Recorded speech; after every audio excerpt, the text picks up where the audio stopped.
Siamo nella parte alta del giardino, siamo a Parco Giardino Sigurtà e vicino alla panoramica cominciano a fiorire gli iris, che è la seconda fioritura subito dopo la grande fioritura dei tulipani.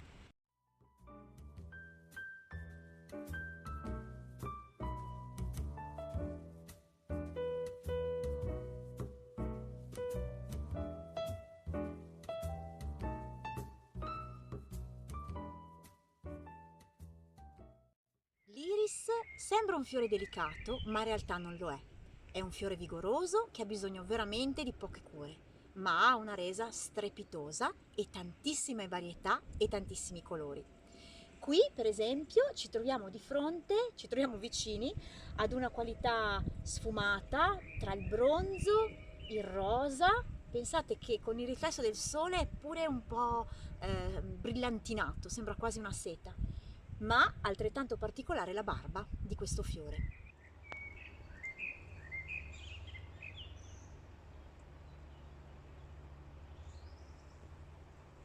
L'iris è un fiore simmetrico, ha tre parti sotto ricadenti, che sono le ali, e ha tre parti sopra, quasi chiuse a cupola, che racchiudono poi altre tre parti interne, che sono i vessilli. Ed è un fiore raccontato nella mitologia, dipinto dai pittori, pensiamo all'Iris di Van Gogh. Iris era la dea che portava i messaggi dagli dei agli umani attraverso proprio l'arcobaleno, la dea Iride dei mille colori.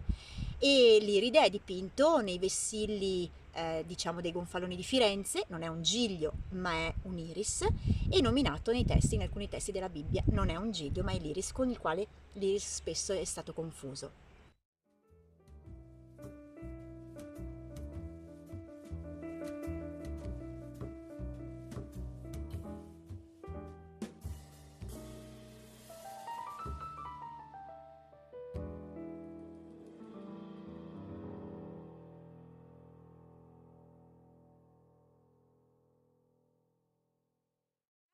Lungo la passeggiata panoramica nella parte alta del giardino, tra questi bellissimi e meravigliosi iris, iris germanica o iris barbata, proprio per la barba che fa capolino tra le ali, le parti ripiegate delicatissime di questo iris.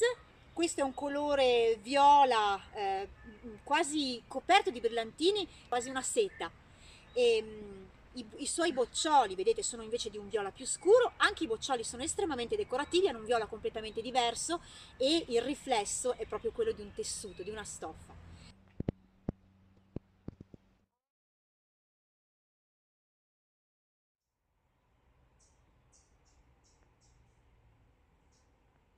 Anche l'iris come varietà va dai precoci della primissima primavera, della diciamo seconda metà di aprile, fino ai tardivi della metà di maggio. Sono anche molto alti. I precoci tendono ad essere bassi, 30-40 cm non di più, ma pensate che l'iris può raggiungere il metro di altezza. Questo è quasi alto come me e io non sono molto alta. Svetta, vedete, elegante, ma forte, resistente e tenace. La fioritura è copiosa ed è sempre dipendente un po' dal tempo, perché se dovesse piovere la corolla si appesantisce e può ricadere a terra. Molto decorativo anche così, però insomma meglio vederlo che svetta verso l'alto. La foglia dà il nome, un altro nome a questo fiore, gladiolus, da gladius, che in antico romano significa spada.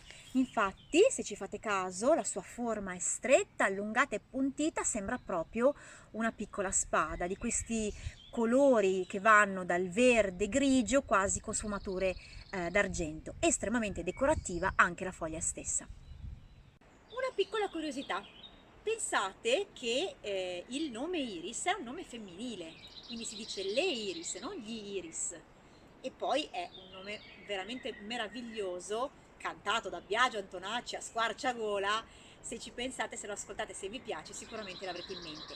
Non perdetevi il video di Biagio Antonacci al parco, perché in Convivendo si vede benissimo Parco Giardino Sigurtà.